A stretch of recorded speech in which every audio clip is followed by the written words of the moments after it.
ବନ୍ଧୁତା ଏମିତି ଜଣଙ୍କ ସହିତ ରଖ ଯେମିତି ତା ଲାଇଫ୍ରେ ଯିଏ ବି ନୂଆ ଲୋକ ଆସନ୍ତୁ ନା କାହିଁକି ସେ ତୁମକୁ କେବେ ବି ଭୁଲି ପାରିବନି।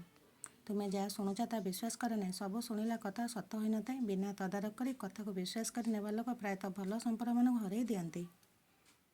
ଯାହା ମନରେ ଭଲ ପାଇବା ବେଶୀ ତା ମନରେ ରାଗ ଅଭିମାନ ବି ବେଶୀ। ତେଣୁ କେହି ଯଦି ତୁମ ଉପରେ ରାଗ ଅଭିମାନ କରେ ତାହେଲେ ବୁଝିଯାଅ ଯେ ସେ ନିଜଠୁ ଅଧିକ ତୁମକୁ ଭଲ ପାଏ।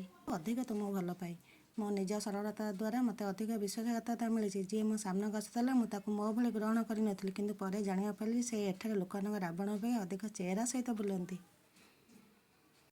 ଜୀବନରେ ଏମିତି ଜଣକୁ ଖୋଜ ଯିଏ ତୁମକୁ ପାଇଁ ଗର୍ବ କରୁଥିବ, ତୁମକୁ ହରାଇବାକୁ ଡରୁଥିବ ଆଉ ତୁମ ପାଇଁ ଲଢ଼ି ପାରୁଥିବ। ତୁମର ପ୍ରଶଂସା ନ କରୁ ପଛେ ତୁମକୁ ସମ୍ମାନ କରୁଥିବ।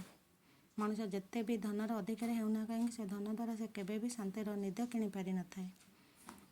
ସତ କହିବି ଏବେ ମୋତେ ଚୁପ୍ ରହିବାଟା ହିଁ ଠିକ୍ ଲାଗୁଛି, କାରଣ ମୋ କଥା ଆଜିକାଲି କିଛି ଲୋକଙ୍କୁ ବହୁତ କଷ୍ଟ ଦେଉଛି। ସବୁକିଛି ଚୁପଚାପ ଗ୍ରହଣ କରିବା ଏହା ମଧ୍ୟ ଗୋଟିଏ ରାଗିବାର ସଂକେତ ଅଟେ। ଦୁନିଆର ମଣିଷ ଜୀବନର ସବୁଠାରୁ ଓଜନ ଏବଂ ମୂଲ୍ୟବାନ ଜିନିଷ ହେଉଛି ସମ୍ମାନ ଓ ଇଜ୍ଜତ, ଯାହା ଥରେ ତଳେ ପଡ଼ିଗଲେ ଆଉ କେବେ ବି ଉପରକୁ ଉଠେ ନାହିଁ କି ଫେରି ଆସେ ନାହିଁ। ବଡ଼ ଘରେ ରହିଲେ ବା କି ଲାଭ, ମଲା ପରେ କିଏ ବା ଘରକୁ ମୁଣ୍ଡାଇ ମଶାଣକୁ ନେଇକି ଯିବ। ଥରେ କାହା ହୃଦୟରେ ରହିକି ଦେଖିବ ଦୁନିଆ କେମିତି ଝୁରି ହେବ।